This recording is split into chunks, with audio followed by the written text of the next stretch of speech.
Christmas Day here at Staples Center. Lakers and Mavericks. Both teams hungry for a victory tonight. Outlet to KCP, down the middle, LeBron. Alley-oop, AD slammed up. LeBron head down, kicks it to KCP. Three-pointer, good. Alley-oop inside. Finney Smith on a beautiful feed from Doncic. LeBron dribbling, got it to AD, flying to the rim, foul in a bucket. LeBron for three, and it's good. Doncic drives, puts it up. Good hard drive from Doncic. LeBron, beautiful pass to Montrezl Harrell, who lays it in. Here come the Lakers. Caldwell Pope to LeBron, slam dunk. Two All-Stars, one-on-one. LeBron spins on Luka, follow a 20-footer, good. Wow, was that a pretty shot by LeBron? LeBron, step back three, good. Beautiful stroke by LeBron. 15-footer, no good. Montrezl Harrell over everybody, puts it back up and in. LeBron throws it to Marquis, three-pointer, good. 138-115. Lakers beat the Mavericks on Christmas. The Lakers have 4 games at home to start the season. 2 remain tonight against the T-Wolves, then tomorrow against Dame and the Blazers. Then they embark on their first road trip in 10 months. They'll spend New Year's in San Antonio with a game there on Wednesday, and then New Year's Day. That's followed by 2 in Memphis beginning next Sunday. Dennis Schroder hopes he has a lot more games in a Laker uniform. A Woj report on Friday said that the Lakers and Schroder have begun discussing a contract extension. He's only signed through this season, and as good as he's looked so far, he sounds interested in staying in LA. For sure, I want to extend. I mean, but like I said, it's got to be fair on both sides, and we can talk about it, but for sure, it's a hell of an organization, what I've seen so far in this month. Teammates are, amazing. Front office, the people here, they're doing everything for you and your family, and just what you want to be. You want to be in that environment that you can just focus on basketball and get better every single day. So I would love to. It's got to be fair on both sides. That's all I got to say. James, are you surprised at all how quickly Schroeder's kind of acclimated to the starters in this entire team? No, not really. He was the runner-up for six-man player of the year. He's proven that he can play, and when it comes to the team building, this is what you do. Rob is in the process of doing that. Fish can speak to that. He does it, with the spark. So, you bring guys in, and then they like what they see. You try to extend that, bringing in Montrez and guys like that, Schroder, Wes Matthews. You want to bring in guys that, might want to stick around. He's definitely a keeper, a point guard that can do multiple things on the floor on both ends, score, shoot the three. So, yeah, it makes a lot of sense to me. Fish, I know it's only been 2 games, but that change of pace, the speed, even the catch and shoot defensively, he's shown the arsenal to be complete so far. Yeah, he has. I believe that's why the Lakers were so aggressive in making the trade to acquire Dennis. I think they really did believe in his ability to impact their roster this way.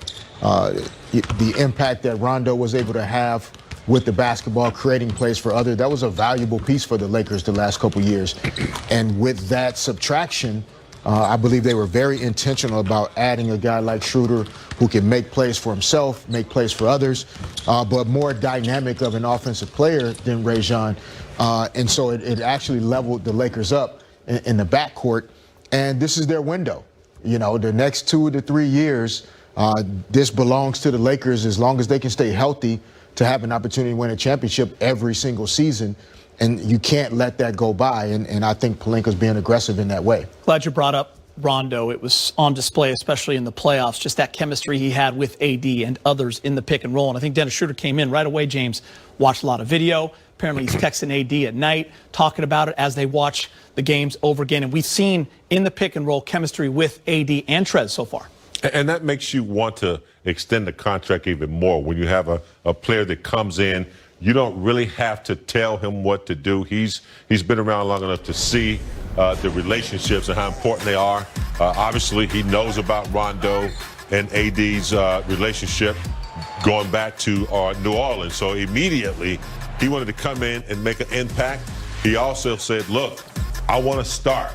He was very confident about what he wanted to do, made that vocal to the coaching staff. So he has a vision of what he wants to do and how he wants to do it, and he can back it up with his play. All right, Lakers and T-Wolves are about 30 minutes away from tip-off here on Spectrum Sportsnet. Markieff Morris got it going offensively on Christmas. 9-point shooting, 3 for 5 from deep for Keith. And three-point play, three things that you were looking forward to in this game. And Brez, we begin with what we saw from the Lake Show on Christmas Day, which pertains to what many were worried about with a loss in size this offseason. Yeah, no JaVale McGee, no Dwight Howard on this team. Made Laker fans maybe a little concerned about who's going to block all the shots, who's going to get all the rebounds. Well, as far as the second category, not a problem. The other night against Dallas, the Lakers kind of set a little history. Not since 1996 have they had this many second chance points. They had 35. Dallas had none. That's right, Allie, none for Dallas in the category the other night. And it was a big part of Frank Vogel's scouting report for this game. He said to his players, Dallas kind of took it to us on the offensive glass the last time we played them, even a couple times last season. So we need to do the opposite. And sure enough, the Lakers did just that. Took 17 offensive rebounds. Dallas had only 3. Maybe that will ease the minds of any concerned Laker fans about the loss of some size during the offseason. Very impressive indeed. Brez, if there is one thing we know about you, you love driving the Kuz bus. What has Kyle shown you early this season? Yeah, he's definitely been strong, a little bit below the radar, which I appreciate. You can just tell the guy is really comfortable with his three-point touch right now. We saw a little bit of this during the preseason. He was hovering around 50%. And there you see the numbers right now.